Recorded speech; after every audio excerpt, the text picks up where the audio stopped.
가을비가 추적추적 내리는 2025년 9월의 아침, 전라남도 곡성군의 한적한 시골 마을은 짙은 물안개에 잠겨 있었다. 처마 끝에서 떨어지는 낙수 소리가 오래된 한옥의 고요함을 더욱 깊게 했다. 김은희 집이세 여사는 꿈마루에 앉아 하염없이 빗줄기를 바라보았다. 5년 전 평생의 반려였던 남편을 먼저 떠나보낸 후 시간은 더디게 흘러갔다. 서울 사는 아들 민준이가 가끔 전화를 걸어오고 명절이면 손주들과 함께 북적거리기도 했지만 대부분의 시간은 홀로 이 넓은 집을 지켜야 했다. 얼마 전 민준이가 굳이 사주고 간 최신 스마트폰이 탁자 위에서 낯선 빛을 발하고 있었다. 어머니, 이걸로 세상 구경도 하시고 친구분들이랑 영상 통화도 하세요. 아들의 목소리는 따뜻했지만 은희 씨에게 스마트폰은 풀리지 않는 숙제와 같았다. 돋보기를 쓰고 화면을 들여다봐도 손가락으로 아무리 눌러봐도 기계는 마음대로 움직여주지 않았다. 젊은 시절 아이들 수십 명을 앉혀놓고 가르치던 초등학교 교사였건만 손바닥만한 이 기계 앞에선 속수무책이었다. 그날도 은희 씨는 손주들 사진이나 볼 요량으로 스마트폰과 씨름하고 있었다. 손가락이 미끄러져 엉뚱한 버튼을 누르자 파란색 바탕에 페이스북이라는 화면이 떴다. 뭐가 뭔지 몰라 이것저것 누르다 보니 황혼의 지혜 온라인 인문학 강좌라는 그룹이 눈에 띄었다. 인문학이라 교사 시절의 향수가 밀려왔다. 호기심에 가입하기 버튼을 눌렀다. 며칠 후 그룹 게시판에는 다양한 글들이 올라왔다. 시, 역사, 철학, 은희 씨는 오랜만에 지적인 자극을 받으며 시간 가는 줄 몰랐다. 특히 자신을 은퇴한 대학 교수 박진우라고 소개한 남자의 글은 유독 깊이가 있고 따뜻했다. 그는 셰익스피어를 논하다가도 노년의 삶과 외로움에 대해 깊은 공감을 표했다. 은희 씨는 용기를 내어 그의 글에 댓글을 남겼다. 교수님 글에 많은 것을 배웁니다. 저도 한때 아이들을 가르쳤지요. 놀랍게도 박진우 교수에게서 개인적인 메시지가 도착했다. 김은희 선생님, 반갑습니다. 선생님 같은 분과 인연을 맺게 되어 영광입니다. 메시지는 정중하고 따뜻했다. 그렇게 시작된 대화는 카카오톡으로 이어졌다.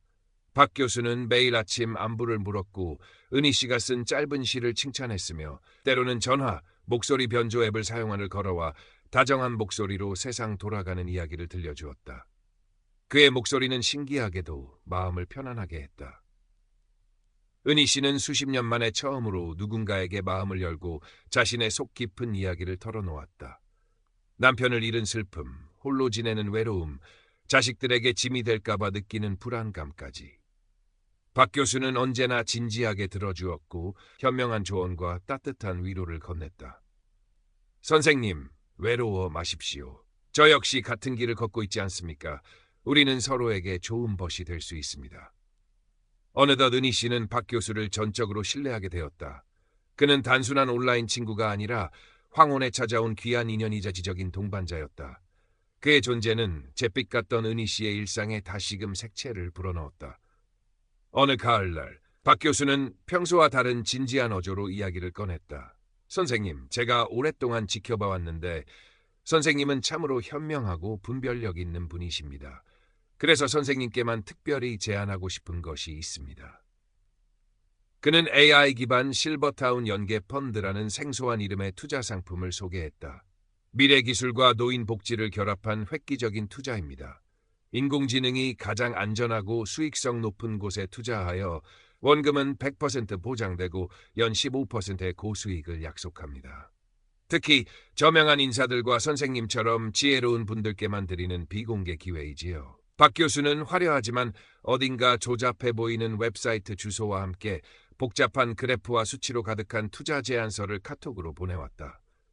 은희 씨는 내용을 다 이해할 수는 없었지만 박 교수의 자신감 넘치는 설명과 원금 보장, 고수익이라는 말에 마음이 흔들렸다. 무엇보다 자녀들에게 짐이 되지 않고 당당한 노후를 보낼 수 있다는 그의 말이 가슴에 와닿았다. 제가 이런 걸 잘 몰라서요? 은희 씨가 망설이자 박 교수는 부드럽게 웃으며 말했다. 선생님, 걱정 마십시오. 모든 것은 제가 알아서 처리해드립니다. 선생님께서는 그저 저를 믿고 결정만 하시면 됩니다. 선생님의 현명한 판단을 믿습니다. 며칠 밤낮을 고민했다.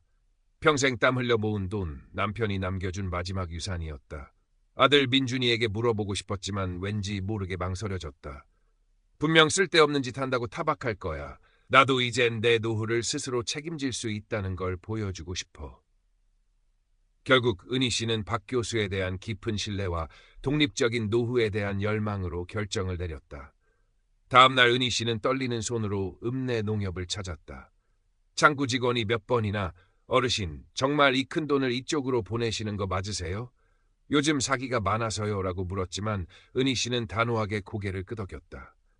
박 교수가 알려준 낯선 이름의 법인 계좌로 평생 모은 돈 1억 원이 송금되었다. 심장이 두근거렸지만 한편으로는 뿌듯했다. 이제 자신도 무언가를 할 수 있다는 생각, 그리고 박 교수와의 더 깊어진 유대감이 그녀를 들뜨게 했다. 박 교수는 감사의 메시지를 보내왔다. 선생님의 용기와 결단에 경의를 표합니다. 이제 우리는 경제적 동반자이기도 합니다. 곧 좋은 소식이 있을 겁니다.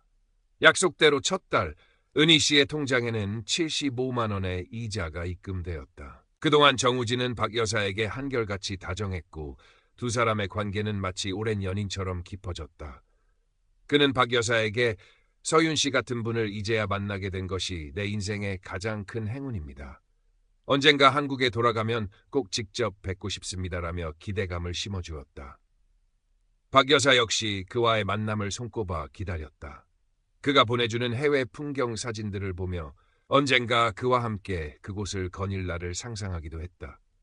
그러던 어느 날 정우진으로부터 다급한 목소리에 전화가 걸려왔다. 서윤 씨, 큰일 났습니다. 지금 제가 진행하고 있는 리조트 개발 프로젝트에 갑자기 자금 문제가 생겼습니다. 현지은행에서 대출 승인이 갑자기 보류되는 바람에 당장 인부들 임금을 지급하지 못할 위기에 처했습니다. 그의 목소리에는 당혹감과 절망감이 가득했다. 박 여사의 마음도 덜컥 내려앉았다. 아니, 그게 무슨 말씀이세요? 그럼 어떻게 되는 건가요? 정말 며칠만 급한 불을 끄면 됩니다. 제가 다른 곳에서 자금을 융통하고 있는데 시간이 조금 걸릴 것 같습니다. 혹시 서윤 씨께서 정말 아주 잠시만 500만 원 정도만 도와주실 수 없을까요? 이 문제만 해결되면 바로 높은 이자와 함께 돌려드리겠습니다. 제가 서윤 씨 말고는 이렇게 부탁할 사람이 없습니다. 당신만이 저를 이해해주고 도와줄 수 있는 유일한 사람입니다. 500만 원. 박 여사에게는 적지 않은 돈이었다. 평생 아끼고 절약하며 살아온 그녀였다. 하지만 그의 절박한 목소리와 당신만이 라는 말이 그녀의 마음을 흔들었다. 그동안 그가 보여준 진심과 신뢰가 그녀의 이성적인 판단을 흐리게 했다. 하지만 제가 그런 큰 돈이 압니다. 서윤 씨, 정말 면목 없습니다. 하지만 이 고비만 넘기면 모든 것이 정상으로 돌아올 겁니다. 제가 어떻게든 꼭 갚겠습니다. 아니, 몇 배로 보답하겠습니다. 박 여사는 밤새 고민했다. 남편이 남겨준 얼마 되지 않는 유산과 평생 모은 쌈짓돈라고 소리치고는 다음날 아침 일찍 서울로 돌아가 버렸다. 은희 씨는 아들에게 섭섭했지만 박 교수에 대한 믿음은 흔들리지 않았다. 민준이는 아직 세상을 몰라. 의심만 많아가지고. 하지만 마음 한구석에는 작은 불안의 씨앗이 싹트기 시작했다. 그 불안은 곧 현실이 되었다. 네 번째 달, 약속된 날짜가 지나도 이자는 입금되지 않았다. 은희 씨는 박 교수에게 카톡을 보냈다. 교수님, 이번 달 이자가 아직 안 들어왔네요. 무슨 일이라도 있으신지요? 답장은 오지 않았다. 전화를 걸었지만 고객님의 전화기가 꺼져 있어 라는 안내 음성만 흘러나왔다. 심장이 쿵 내려앉았다. 아니야, 무슨 일이 있겠지. 바쁘신 걸 거야. 은희 씨는 애써 자신을 다독였지만 밤잠을 설쳤다. 며칠이 지나도 박 교수는 감감무소식이었다. 그룹 게시판에도 그의 글은 더 이상 올라오지 않았다. 웹사이트에 접속해보려 했지만 찾을 수 없는 페이지입니다라는 메시지만 떴다. 그제야 은희 씨는 민준이의 말이 옳았을지도 모른다는 끔찍한 생각에 사로잡혔다. 피가 거꾸로 솟는 듯했고 손발이 차갑게 식었다. 평생 모은 돈, 남편의 흔적이 담긴 돈을 허공에 날려버렸다는 생각에 눈앞이 캄캄했다. 수치심과 절망감에 누구에게도 말할 수 없었다. 며칠을 끙끙 앓던 은희 씨는 결국 민준이에게 전화할 용기도 내지 못한 채 떨리는 발걸음으로 읍내 파출소를 찾았다. 파출소는 한산했. 젊은 여경이 그녀를 맞았다. 명찰에는 순경 박지영이라고 적혀 있었다. 박지영, 순경은 은희 씨의 이야기를 듣는 내내 따뜻한 눈으로 그녀를 바라보았다. 처음에는 흔한 투자 실패나 금융 분쟁 정도로 생각했지만 온라인 교수, 비공개 펀드, 연락 두절 같은 단어들이 나오자 그녀의 표정이 심각해졌다. 어르신, 혹시 그분 신분증이나 투자 계약서 같은 거 받으신 거 있으세요? 은희 씨는 고개를 저었다. 모든 것은 카톡과 전화, 그리고 가짜 웹사이트로 이루어졌다. 실물로 받은 것은 아무것도 없었다. 박순경은 은희 씨가 보여주는 카톡 대화 내용과 송금 내역을 꼼꼼히 살폈다. 이거 아무래도 단순한 사건이 아닌 것 같습니다. 저희 파출소보다는 이런 전문적인 사기 사건은 도경찰청 사이버수사대에 의뢰하는 게 좋을 것 같아요. 제가 바로 보고하고 연결해 드리겠습니다. 너무 걱정 마세요, 어르신. 저희가 꼭 도와드리겠습니다. 박순경의 따뜻한 말에 은희 씨는 참았던 눈물을 터뜨렸다. 박지영, 순경의 보고는 즉시 전남경찰청을 거쳐 서울경찰청 사이버수사대에 전달되었다. 사건은 30대 중반의 냉철하고 유능한 여성 수사관 최서연 경위에게 배당되었다. 최 경위는 박순경이 보내온 자료를 검토하며 미간을 찌푸렸다. 전형적인 노인 대상 금융사기 수법인데 온라인 인문학 강좌를 미끼로 썼다는 점이 특이하군. 피해자가 더 있을 가능성이 높아. 최 경위는 즉시 수사팀을 소집했다. 팀원들, 곡성에서 올라온 사건이야. 70대 할머니가 1억 원을 사기당했어. 박진우 교수라는 가명을 쓰는 놈인데 온라인에서 접근해서 가짜 펀드 투자를 유도했어. 지금부터 계좌 추적, IP 추적, 통신 기록 분석 모두 시작한다. 동일 수법 피해 사례도 전부 검색해. 수사는 빠르게 진행되었다. 김은희 씨가 송금한 계좌는 대포 통장이었고 돈은 입금 즉시 여러 단계를 거쳐 현금으로 인출되거나 해외 계좌로 빠져나간 뒤였다. 박 교수가 사용한 카톡 계정과 웹사이트 IP 주소를 추적한 결과 놀랍게도 그 거점은 필리핀 마닐라의 한 인터넷 카페로 드러났다. 최 경위는 직감했다. 이것은 단순한 개인 사기가 아니라 해외에 서버를 둔 전문적인 사기 조직의 소행이라는 것을. 수사팀은 유사 피해 사례를 검색했고 전국적으로 비슷한 수법에 당한 노인 피해자들이 속속 확인되었다. 피해자들은 주로 독거노인이거나 자녀들과 떨어져 사는 이들이었고 피해 금액은 수천만 원에서 수억 원에 달했다. 어떤 피해자는 로맨스 스캠에 당해 전 재산을 날리기도 했다. 그들 모두 박 교수, 이 박사, 정다니엘 등 다양한 가명을 쓰는 인물들에게 속았다. 수사팀은 박진우 교수라는 인물의 정체를 밝히는 데 집중했다. 그는 온라인상에서 철저하게 자신의 흔적을 지웠지만 수사팀은 그가 황혼의 지혜 그룹을 만들기 전에 활동했던 다른 커뮤니티들을 역추적했다. 그러던 중 한 오래된 교육 관련 포럼에서 박진우라는 아이디가 남긴 글을 발견했다. 그 글에는 놀랍게도 곡성의 한 초등학교 이름이 언급되어 있었다. 최 경위는 박지영, 순경에게 연락해 곡성 지역의 교육 관련 기록을 확인해달라고 요청했다. 며칠 후 박순경에게서 연락이 왔다. 경위님, 혹시 박철민이라는 이름 들어보셨어요? 30년 전쯤 곡성 서초등학교에 다녔던 학생인데 당시 담임 선생님 성함이 김은희 선생님이었습니다. 최 경위는 온몸에 소름이 돋는 것을 느꼈다. 설마 그녀는 박철민이라는 인물에 대해 더 자세히 조사했다. 그는 가난한 가정 형편 때문에 중학교를 중퇴하고 일찍이 도시로 나갔으며 이후 사기, 폭행 등 여러 전과 기록이 있었다. 몇 년 전 출소한 뒤로는 행적이 묘연했다. 이놈이다. 최 경위는 확신했다. 박진우 교수의 정체는 바로 박철민.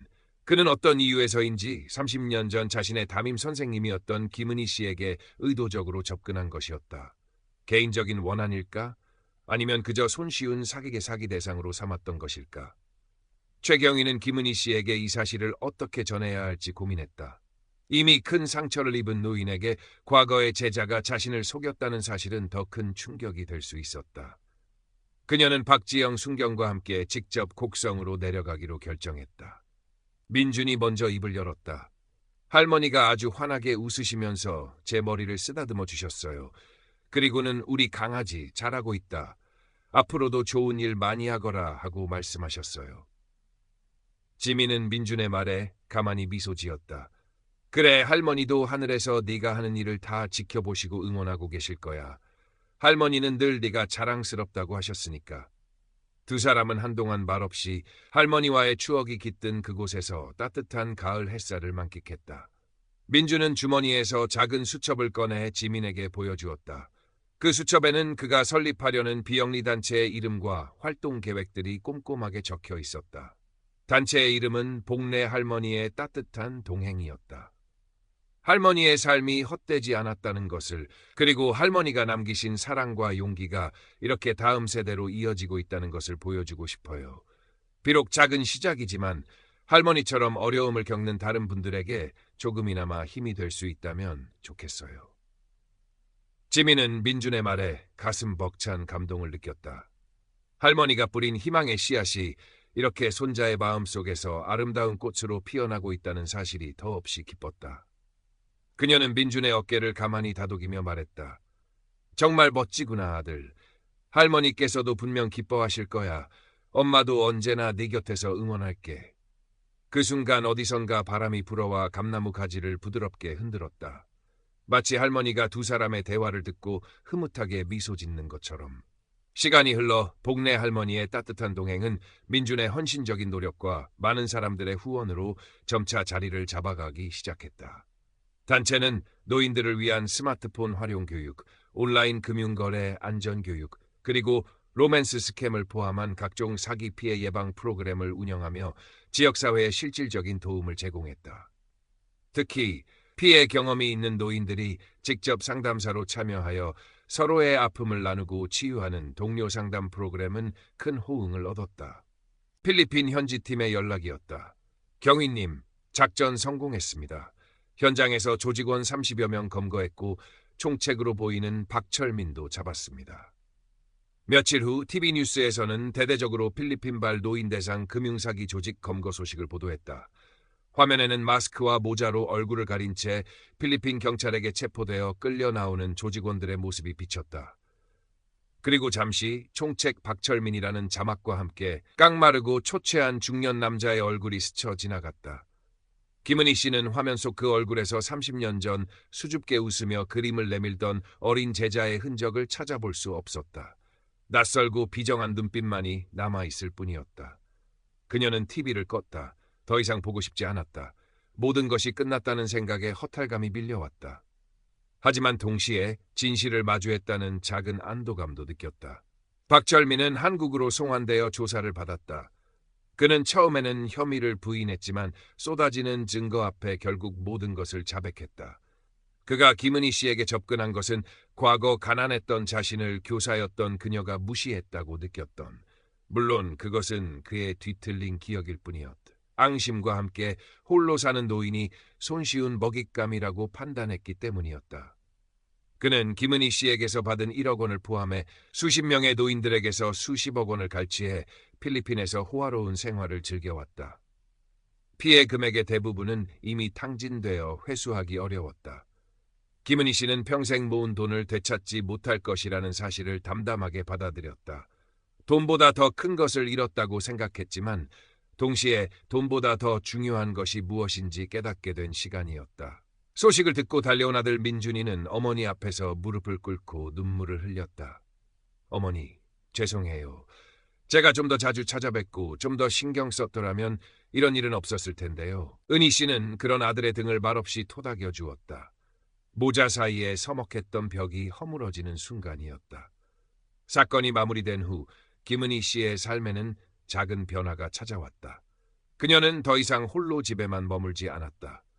박지영 순경의 주선으로 그녀는 자신과 비슷한 경험을 한 다른 노인 피해자들과 만나게 되었다. 처음에는 서로의 상처를 보듬으며 눈물 흘렸지만 점차 서로에게 힘이 되어주며 용기를 얻었다. 그들은 함께 모여 자신들의 경험을 공유하고 더 이상 같은 피해자가 나오지 않도록 무언가 해야 한다는 데 뜻을 모았다. 김은희 씨는 수십 년 만에 다시 펜을 들었다. 그녀는 자신의 경험을 바탕으로 노인들을 위한 디지털 금융사기 예방 교육 자료를 만들기 시작했다. 서툰 솜씨지만 스마트폰 사용법부터 사기 수법 구별법, 신고 방법까지 꼼꼼하게 정리했다. 어느 맑은 가을날 김은희 씨는 읍내 경로당 강단에 섰다. 수십 명의 노인들이 그녀의 이야기에 귀를 기울이고 있었다. 그녀는 떨리는 목소리로 하지만 단호하게 말했다. 어르신들, 우리는 외롭습니다. 그리고 때로는 새로운 기술이 두렵습니다. 사기꾼들은 바로 그 점을 파고듭니다. 하지만 기억하십시오.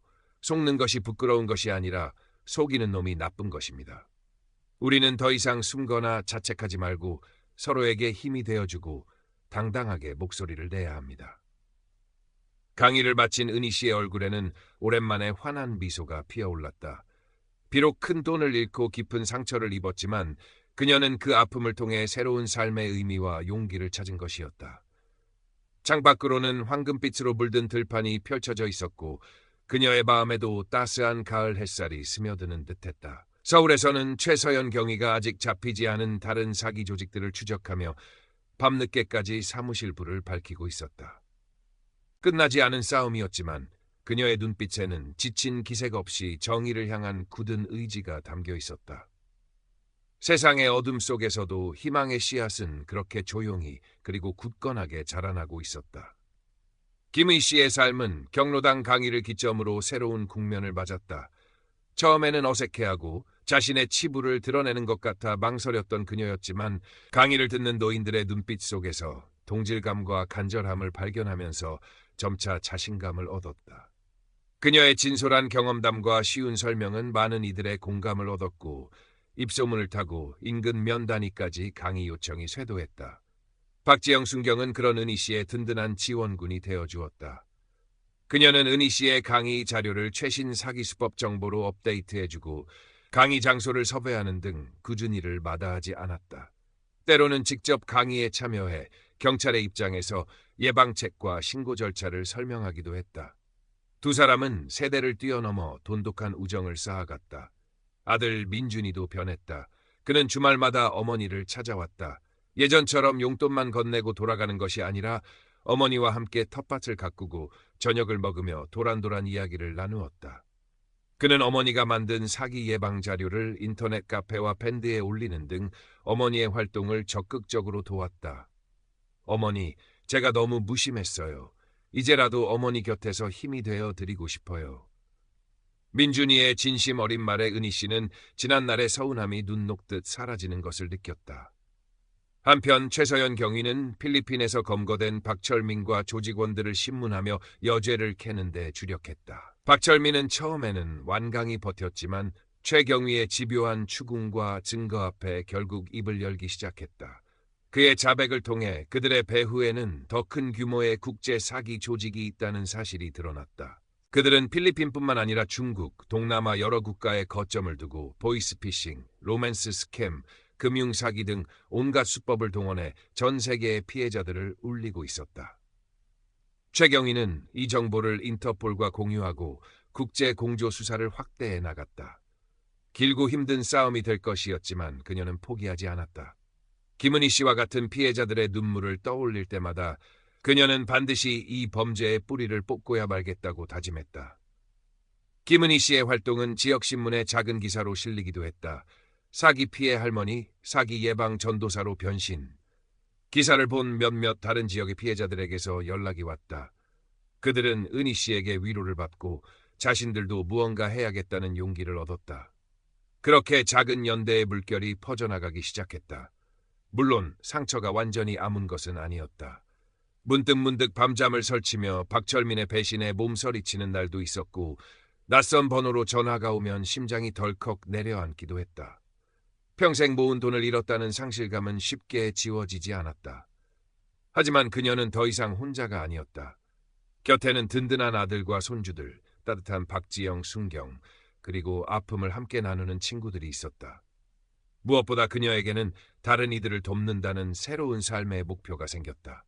그것은 과거 교사로서 아이들을 가르쳤던 보람과는 또 다른 깊고 절실한 의미를 지니고 있었다. 어느덧 겨울이 찾아왔다. 은희 씨는 뜨개질로 목도리를 떠서 아들 민준이와 박순경 그리고 경로당 친구들에게 선물했다. 서툰 솜씨였지만 한 코 한 코 정성을 담아 떴다. 목도리를 두른 사람들의 따뜻한 미소를 보며 은희 씨는 자신의 마음에도 온기가 차오르는 것을 느꼈다. 그녀는 가끔 스마트폰을 열어 황혼의 지혜 그룹에 접속해 보곤 했다. 그곳은 여전히 존재했지만 박 교수의 글은 사라지고 없었다. 대신 새로운 운영자가 올린 공지글이 보였다. 최근 온라인 커뮤니티를 이용한 사기가 기승을 부리고 있습니다. 회원 여러분께서는 각별히 주의해 주시기 바랍니다. 은희 씨는 씁쓸하게 웃으며 스마트폰을 껐다. 세상은 여전히 위험으로 가득했지만 그녀는 이제 두렵지 않았다. 그녀는 어둠 속에서도 작은 등불 하나를 켜는 법을 배웠고 그 빛을 다른 이들과 나누는 법을 알게 되었기 때문이다. 창밖에는 하얀 눈이 소리 없이 내리고 있었다. 세상의 모든 아픔과 슬픔을 덮어주려는 듯 눈은 고요하고 평화롭게 쌓여갔다. 김은희 씨는 따뜻한 아랫목에 앉아 다가올 봄날을 그리고 새롭게 시작될 희망을 조용히 기다렸다. 봄이 오자 김은희 씨의 활동은 더욱 활기를 띠었다. 그녀는 박지영 순경과 함께 어르신 디지털 문해교실을 열었다. 스마트폰 기본 사용법부터 시작해 카카오톡 활용, 인터넷 정보 검색, 그리고 가장 중요한 온라인 사기 예방 교육까지 체계적으로 가르쳤다. 처음에는 서먹해하고 어려워하던 노인들도 은희 씨의 눈높이 설명과 박순경의 친절한 도움에 점차 흥미를 느끼고 적극적으로 참여하기 시작했다. 교실에선 웃음꽃이 피어났다. 난생 처음 영상통화로 멀리 사는 자식과 손주 얼굴을 본 할머니는 아이처럼 기뻐했고, 인터넷으로 좋아하는 트로트 가수의 노래를 찾아 듣게 된 할아버지는 어깨춤을 추었다. 은희 씨는 그 모습을 보며 가슴 벅찬 보람을 느꼈다. 그녀는 단순히 기술을 가르치는 것이 아니라 세상과 단절되었던 노인들에게 다시 한번 소통의 문을 열어주고 그들의 삶에 활력을 불어넣고 있었다. 민준이는 어머니의 활동을 지원하기 위해 뜻을 같이 하는 직장 동료들과 함께 작은 후원회를 조직했다. 그들은 십시일반 돈을 모아 디지털 문해교실에 필요한 태블릿 PC 몇 대를 기증했고, 주말에는 직접 시골로 내려와 자원봉사자로 활동하기도 했다.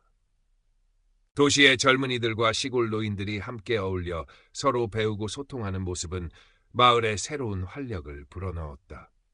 최서연 경위에게도 좋은 소식이 들려왔다. 인터폴과의 끈질긴 공조 수사 끝에 박철민의 배후에 있던 국제 사기 조직의 핵심 간부 몇 명을 추가로 검거하는 데 성공했다는 것이다. 비록 완전한 소탕은 아니었지만 이는 국제 범죄 조직에 큰 타격을 입힌 중요한 성과였다. 최경위는 가장 먼저 김은희 씨에게 전화를 걸어 이 소식을 알렸다. 어르신, 저희가 해냈습니다. 물론 아직 갈 길이 멀지만 어르신 같은 분들의 용기가 있었기에 가능한 일이었습니다. 은희 씨는 수화기를 들고 조용히 눈물을 훔쳤다. 그것은 더 이상 슬픔이나 배신감의 눈물이 아니었다. 정의가 살아있음을 확인한 기쁨과 자신의 작은 용기가 세상의 보탬이 되었다는 감격의 눈물이었다. 여름이 깊어갈 무렵 김은희 씨는 뜻밖의 편지를 받았다. 교도소에 수감 중인 박철민에게서 온 편지였다. 떨리는 손으로 편지를 열었다.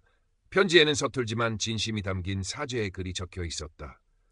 김은희 선생님, 죄송합니다. 제가 선생님께 씻을 수 없는 상처를 드렸습니다. 어린 시절 가난하고 불행했던 제 삶을 선생님 탓으로 돌리며 어리석은 복수를 꿈꿨습니다. 하지만 이곳에 들어와 많은 생각을 했습니다. 선생님은 제게 늘 따뜻하셨습니다. 제가 세상을 원망하며 스스로 어둠 속으로 걸어 들어갔을 뿐입니다. 용서받지 못할 죄를 지었지만 그래도 선생님께 꼭 용서를 구하고 싶었습니다. 부디 건강하십시오.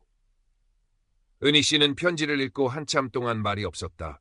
분노와 연민, 슬픔과 용서, 복잡한 감정이 휘몰아쳤다. 그녀는 박철민을 완전히 용서할 수는 없었지만 그의 불행했던 과거와 뒤늦은 참회에 마음이 아팠다. 그녀는 답장을 쓰지 않았다. 대신 조용히 성당을 찾아 그를 위해 기도했다. 그가 남은 생이라도 진정으로 뉘우치고 새로운 삶을 찾을 수 있기를. 그의 가을, 김은희 씨의 어르신 디지털 문해교실은 전국적인 주목을 받게 되었다. 한 방송사에서 그녀의 사연과 활동을 다큐멘터리로 제작해 방영했고 이는 큰 반향을 일으켰다. 정부와 여러 시민단체에서 노인 대상 디지털 교육과 사기 예방 활동에 대한 지원을 약속했고 전국 각지에서 그녀의 모델을 배우려는 움직임이 일어났다. 은희 씨는 갑작스러운 관심이 부담스럽기도 했지만 이를 통해 더 많은 노인들이 도움을 받을 수 있다면 기꺼이 자신의 역할을 다하겠다고 마음먹었다. 그녀는 이제 더 이상 외로운 시골 할머니가 아니었다. 그녀는 상처를 극복하고 일어선 희망의 상징이자 따뜻한 연대를 통해 세상을 변화시키는 용기 있는 활동가였다. 마당의 감나무에 빨간 감이 주렁주렁 열렸다. 은희 씨는 잘 익은 감을 따서 이웃들과 나누었다. 그녀의 얼굴에는 깊은 주름만큼이나 깊고 따뜻한 미소가 번졌다. 비록 삶의 황혼역에 큰 시련을 겪었지만 그녀는 그 시련을 통해 더욱 단단해졌고 더욱 빛나는 삶을 살아가고 있었다. 세월이 흘러 김은희 씨는 80세 생일을 맞았다. 시골집 마당에는 아들 민준이네 가족과 박지영 경감, 그녀는 그 사이 승진했다. 최서연 총경, 그녀 역시 승진하여 사이버 수사대의 중요한 위치에 있었다. 그리고 디지털 문해교실의 동료 할머니, 할아버지들이 모여 잔치를 열었다. 모두의 얼굴에는 행복한 웃음이 가득했다. 최서연 총경은 은희 씨에게 작은 상자를 내밀었다. 어르신, 얼마 전 필리핀에서 국제 사기 조직의 마지막 총책을 검거했습니다. 박철민 씨도 교도소에서 모범수로 지내며 곧 가석방될 예정이라고 합니다. 어르신께서 시작하신 작은 용기가 이렇게 큰 결실을 맺었습니다. 정말 감사합니다. 은희 씨는 상자를 열어보았다. 그 안에는 그녀가 활동했던 모습들이 담긴 사진들과 함께 경찰청장이 수여하는 감사장이 들어있었다. 은희 씨의 눈시울이 뜨거워졌다. 그녀는 마이크를 잡고 떨리는 목소리로 말했다. 제가 한 일은 아무것도 없습니다. 그저 넘어진 자리에서 다시 일어서려고 했을 뿐입니다. 저를 일으켜 세워준 것은 바로 여러분, 여기 계신 모든 분들의 따뜻한 마음이었습니다. 우리는 혼자가 아닙니다. 서로 손을 잡고 서로를 믿고 의지할 때 우리는 어떤 어려움도 이겨낼 수 있습니다. 고맙습니다. 정말 고맙습니다. 박수가 터져 나왔다. 은희 씨는 자신을 향해 환하게 웃고 있는 사람들을 바라보았다. 그들의 눈빛 속에서 그녀는 자신이 걸어온 길이 헛되지 않았음을, 그리고 자신의 삶이 얼마나 풍요롭고 의미 있는지를 다시 한번 깨달았다. 잔치가 끝나고 은희 씨는 곡마루에 앉아 노을 지는 하늘을 바라보았다. 붉게 물든 하늘은 마치 그녀의 파란만장했던 삶을 압축해 놓은 듯했다. 아픔도 있었고 슬픔도 있었지만 그 모든 것을 감싸 안는 따뜻함과 희망이 있었다. 그녀는 조용히 눈을 감았다. 귓가에는 사람들의 웃음소리와 바람소리, 그리고 멀리서 들려오는 풍경소리가 어우러져 아름다운 교향곡처럼 울려 퍼지고 있었다. 그녀의 마음은 더없이 평화로웠다. 그녀는 이제 더 이상 외롭지도 두렵지도 않았다. 사랑과 연대 속에서 그녀는 삶의 진정한 의미를 찾았고 황혼의 문턱에서 가장 빛나는 순간을 맞이하고 있었다. 김은희 씨의 이야기는 책으로 출간되고 연극으로도 만들어졌다. 많은 사람들이 그녀의 이야기를 통해 용기를 얻었고 노인 문제와 디지털 소외 문제에 대한 사회적 관심도 한층 높아졌다. 그녀가 시작한 디지털 문해 교실은 전국적인 네트워크를 갖추게 되었고 수많은 노인들이 그곳에서 새로운 삶을 배우고 소통의 기쁨을 누렸다. 박철민은 가석방된 후 고향 곡성으로 돌아왔다. 그는 과거를 참회하며 작은 목공소를 차리고 묵묵히 일하며 살아갔다. 그는 감히 김은희 씨를 찾아뵐 용기는 내지 못했지만 멀리서나마 그녀의 활동을 지켜보며 조용히 응원했다. 때로는 자신이 만든 작은 목공 예품을 익명으로 디지털 문해교실에 기부하기도 했다. 어느 눈 내리는 겨울날, 김은희 씨는 조용히 눈을 감았다. 그녀의 장례식에는 수많은 사람들이 찾아와 그녀의 마지막 길을 배웅했다. 가족들과 친구들, 경찰관들, 그리고 그녀에게서 배움을 얻었던 수많은 노인들까지. 그들은 모두 한 마음으로 그녀의 명복을 빌며 그녀가 남긴 따뜻한 사랑과 용기를 기렸다. 김은희 씨는 떠났지만 그녀가 뿌린 희망의 씨앗은 사람들의 마음속에 남아 계속해서 자라났다. 그녀가 킨 작은 등불은 이제 수많은 등불로 번져나가 세상의 어두운 구석구석을 밝히고 있었다. 최서연 총경은 김은희 씨의 영정 앞에서 깊이 고개를 숙였다. 어르신, 편히 쉬십시오. 어르신께서 보여주신 용기, 저희가 잊지 않고 이어가겠습니다. 저희는 끝까지 싸울 것입니다. 그녀의 눈에는 슬픔과 함께 흔들리지 않는 결의가 담겨 있었다. 시간이 흘러 대한민국은 노인들이 더 이상 외롭지 않고 디지털 세상에서 소외되지 않으며 사기의 위험으로부터 안전하게 보호받는 사회로 한 걸음 더 나아갔다. 그 변화의 중심에는 시골의 작은 한옥집에서 시작된 한 할머니의 용기와 눈물, 그리고 사랑이 있었다. 김은희 씨의 이야기는 전설처럼 남아 세대를 넘어 사람들에게 깊은 울림과 감동을 선사할 것이었다. 이야기는 여기서 끝나는 것처럼 보였지만 김은희 씨가 남긴 파장은 계속되었다. 그녀의 아들 민준이는 어머니의 유지를 이어받아 노인복지재단을 설립하는 데 앞장섰다. 그는 자신의 경험을 바탕으로 노인 문제 해결에는 물질적 지원뿐만 아니라 정서적 교감과 사회적 참여 기회 제공이 무엇보다 중요하다고 강조했다. 재단은 디지털 문해교실 지원 사업을 확대하는 한편 노인 일자리 창출, 건강관리 프로그램, 심리상담 지원 등 다양한 활동을 펼쳐나갔다. 박지영 경감은 곡성경찰서의 여성 청소년 과장으로 일하며 지역사회의 노인 및 취약계층 보호에 헌신했다. 그녀는 김은희 씨와의 인연을 통해 배운 따뜻한 경찰의 모습을 실천하며 많은 주민들의 신뢰와 사랑을 받았다. 그녀는 종종 김은희 씨의 묘소를 찾아 세상 돌아가는 이야기를 들려주곤 했다. 최서연 총경은 대한민국 경찰청 사이버안전국장이라는 중책을 맡게 되었다. 그녀는 나날이 지능화되고 국제화되는 사이버 범죄, 특히 노인과 같은 취약계층을 노리는 범죄에 맞서 싸우기 위해 첨단 수사 기법 도입과 국제 공조 강화에 힘썼다. 그녀는 중요한 결정을 내릴 때마다 김은희 씨의 용기와 정의감을 떠올렸다. 가석방된 박철민은 조용히 목공 기술을 연마했다. 그의 작품들은 점차 입소문을 타기 시작했고 그는 작은 성공을 거두었다.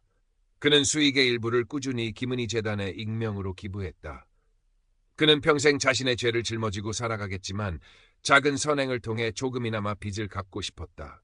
언젠가 아주 먼 훗날 하늘에서 김은희 선생님을 다시 뵙게 된다면 조금은 덜 부끄러운 모습이고 싶었다. 김은희 씨가 살던 곡성의 오래된 한옥집은 김은희 기념관 및 디지털 교육센터로 탈바꿈했다. 그곳에는 그녀의 소박했던 유품들과 함께 그녀가 직접 만들었던 교육자료, 활동 사진들이 전시되었다.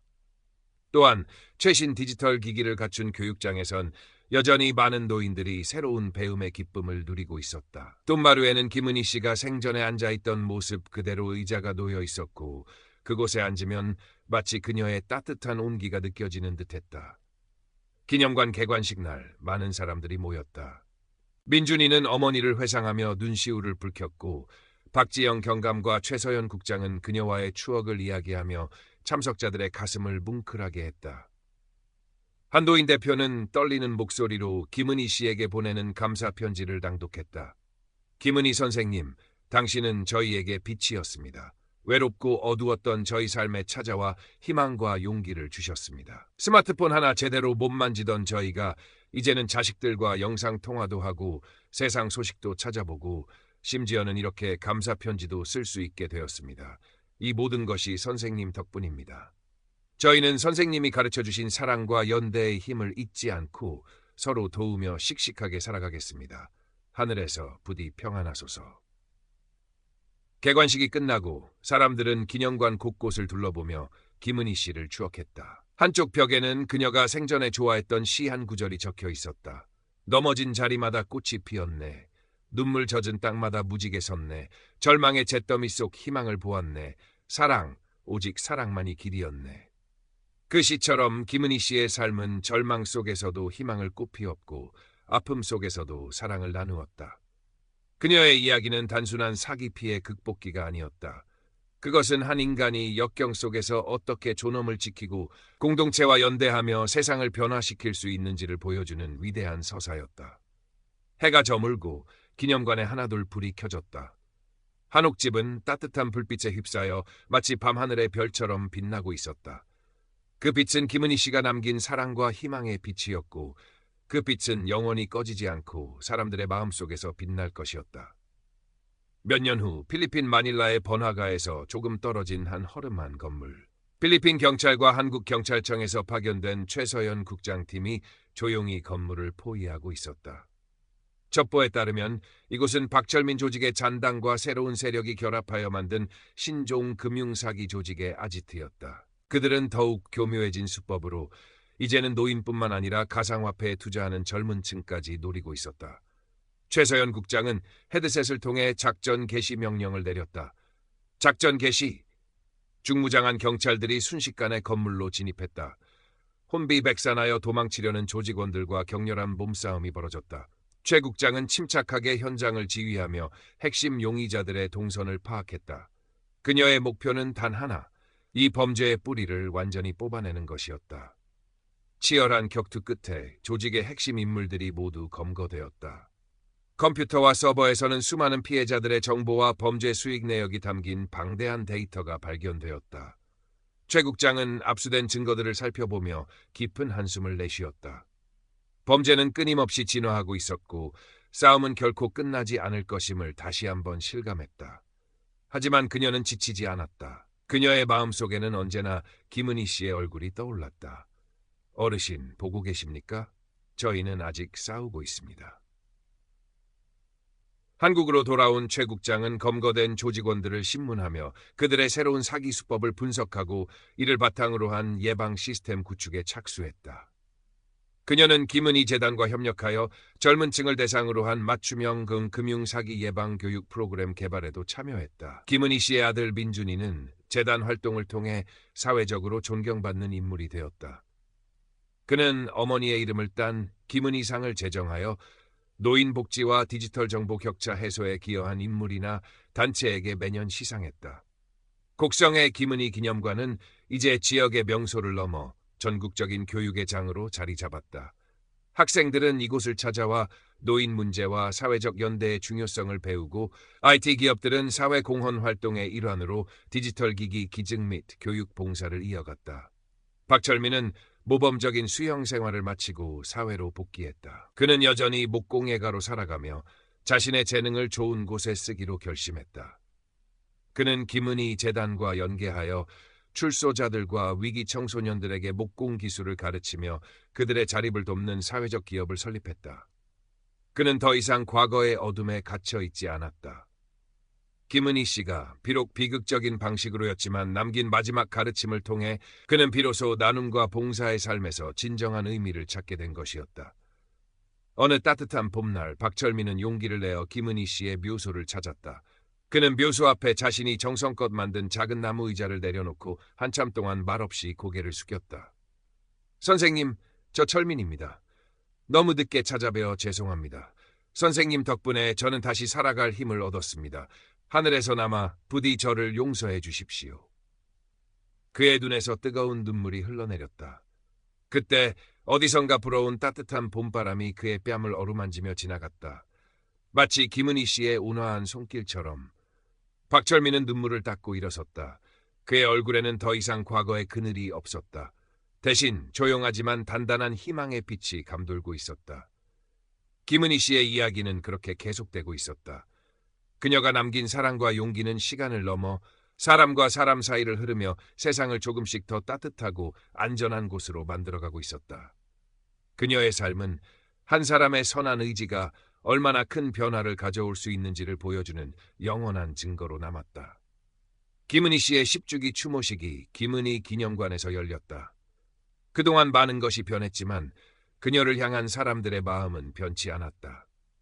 백발이 성성해진 민준이와 어느덧 중견 간부가 된 박지영, 그리고 은퇴를 앞둔 최서연 전 국장이 나란히 앉아 그녀를 추억했다.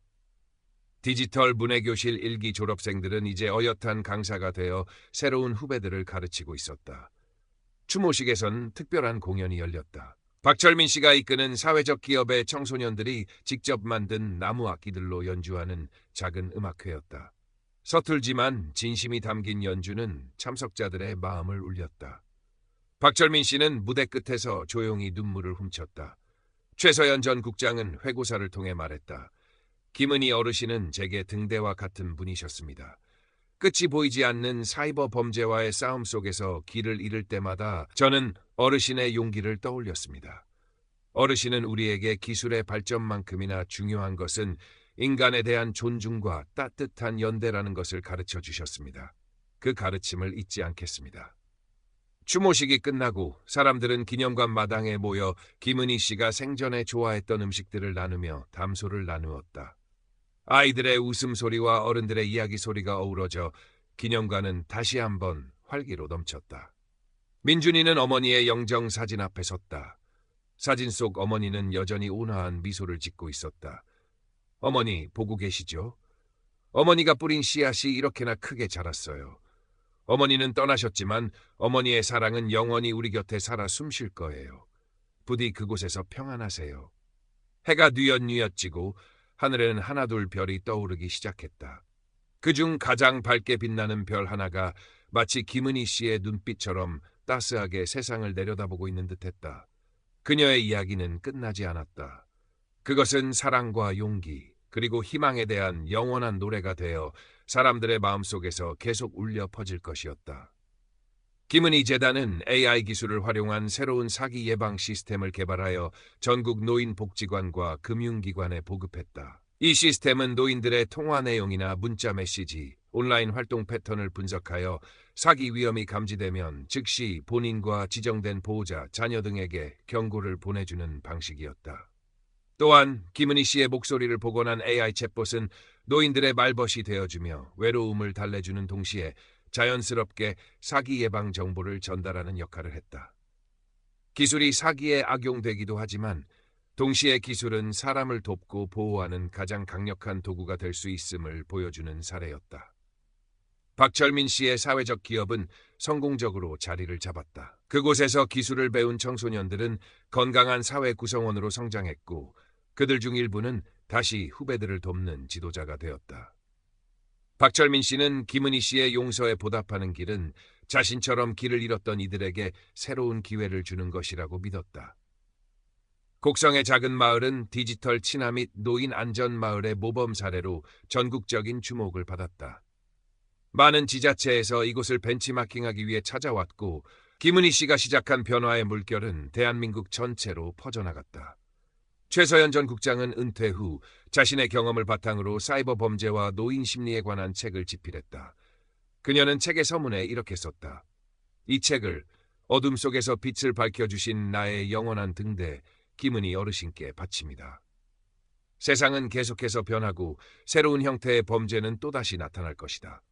하지만 김은희 씨의 이야기가 남긴 교훈은 분명했다. 기술이 아무리 발전해도 가장 중요한 것은 사람 사이의 연결과 관심, 그리고 서로를 지키려는 연대의 힘이라는 것. 그리고 아무리 깊은 어둠 속에서도 단 한 사람의 용기가 있다면 희망의 빛은 결코 꺼지지 않는다는 것. 김은희 씨의 한옥집 꽃마루에는 오늘도 따스한 햇살이 내리쬐고 있었다. 그곳에는 이제 그녀가 없었지만 그녀의 이야기는 바람을 타고 햇살을 타고 사람들의 입을 통해 퍼져나가며 영원히 살아 숨쉬고 있었다. 마치 끝나지 않는 노래처럼. 시간은 더욱 흘러 김은희 씨의 손녀였던 이서연은 할머니의 뒤를 이어 사회복지사가 되었다. 그녀는 할머니의 따뜻한 마음과 강인한 의지를 물려받아 특히 디지털 시대에 소외된 노인들을 돕는 일에 헌신했다. 서연은 할머니의 이야기를 아이들에게 들려주며 공감 능력과 사회적 책임감을 가르쳤다. 우리 할머니는요, 아주 용감한 분이셨어요. 어려운 일을 겪었지만 슬픔에 주저앉지 않고 다른 사람들을 위해 빛을 밝히셨답니다. 박지영 경감은 정년 퇴직 후 김은희 재단의 이사로 활동하며 여전히 노인들의 든든한 울타리가 되어주었다. 그녀는 종종 기념관을 찾아 꽃마루에 앉아 김은희 씨와 조용히 대화를 나누곤 했다. 어르신, 세상이 많이 변했지만 여전히 저희는 어르신이 그립습니다. 하지만 걱정 마세요. 어르신이 남기신 뜻 저희가 잘 지키고 있으니까요. 어느 날 기념관에 특별한 손님이 찾아왔다. 박철민 씨의 손자가 그의 할아버지의 산과 김은희 씨에 대한 다큐멘터리를 만들기 위해 방문한 것이었다. 그는 할아버지의 죄와 참회, 그리고 김은희 씨의 용서와 사랑 이야기를 통해 인간의 나약함과 위대함을 동시에 보여주고 싶었다. 다큐멘터리는 큰 성공을 거두었고 전 세대에 걸쳐 깊은 감동과 성찰의 기회를 제공했다. 김은희 씨의 이야기는 이제 국경을 넘어 비슷한 문제를 겪고 있는 다른 나라에도 알려지기 시작했다. 그녀가 시작한 디지털 문해 교육 모델과 사기 예방 시스템은 여러 나라에서 도입되었고 국제적인 노인 인권 및 복지 향상에 기여했다. 한 사람의 삶이 얼마나 넓고 깊게 영향을 미칠 수 있는지를 보여주는 놀라운 증거였다. 곡성의 한옥집, 기념관 마당의 감나무는 올해도 어김없이 붉은 감을 주렁주렁 매달았다. 마을 사람들은 함께 감을 따며 김은희 씨를 추억했다. 그들의 얼굴에는 세월의 흔적이 깊었지만 눈빛만은 여전히 따뜻하고 희망으로 가득 차 있었다. 김은희 씨가 남긴 가장 큰 유산은 돈이나 명예가 아니라 바로 이웃을 사랑하고 서로를 보살피는 공동체 정신이었다. 오늘도 세상 어딘가에서는 누군가가 외로움에 힘들어하고 누군가는 교묘한 사기에 눈물 흘리고 있을 것이다. 하지만 동시에 김은희 씨처럼 작은 용기를 내어 서로에게 손을 내미는 사람들이 있기에 세상은 아직 살만하고 희망은 여전히 존재한다. 그녀의 이야기는 영원히 계속될 것이다. 바로 우리들, 그녀를 기억하는 모든 이들의 삶 속에서. 김은희 씨의 이야기가 담긴 다큐멘터리가 국제영화제에서 상을 받게 되었다. 시상식에는 민준이와 서연, 그리고 박지영 전 경감, 최서연 전 국장, 그리고 다큐멘터리를 만든 박철민 씨의 손자가 함께 참석했다. 수상 소감에서 서연은 떨리는 목소리로 말했다. 이 상은 저희 할머니 김은희 여사님께 바칩니다. 할머니는 평범한 분이셨지만 그분의 삶은 결코 평범하지 않았습니다. 할머니는 우리에게 가장 중요한 것은 서로를 향한 따뜻한 시선과 어려움에 맞서는 용기라는 것을 가르쳐 주셨습니다. 기술이 우리를 갈라놓는 것이 아니라 서로를 더 가깝게 이어주는 다리가 될 수 있도록 할머니의 뜻을 이어가는 것이 저희에게 남겨진 숙제일 것입니다. 이 상을 통해 할머니의 이야기가 더 많은 사람들에게 전해져 세상이 조금 더 따뜻하고 안전한 곳이 되기를 바랍니다. 감사합니다. 시상식이 끝나고 그들은 함께 밤하늘을 바라보았다. 수많은 별들이 반짝이고 있었다. 마치 세상 곳곳에서 희망을 밝히고 있는 사람들처럼. 서연은 할머니의 묘소에 있던 시 구절을 조용히 읊조렸다. 넘어진 자리마다 꽃이 피었네. 그녀의 목소리는 밤 공기 속으로 퍼져나갔다. 김은희 씨의 이야기는 이제 단순한 개인의 서사를 넘어 시대를 관통하는 인류의 보편적인 이야기, 즉 상처와 치유, 절망과 희망, 그리고 무엇보다 사랑에 대한 이야기로 승화되었다. 그리고 그 이야기는 별빛처럼 영원히 빛나며 우리 곁을 지킬 것이었다.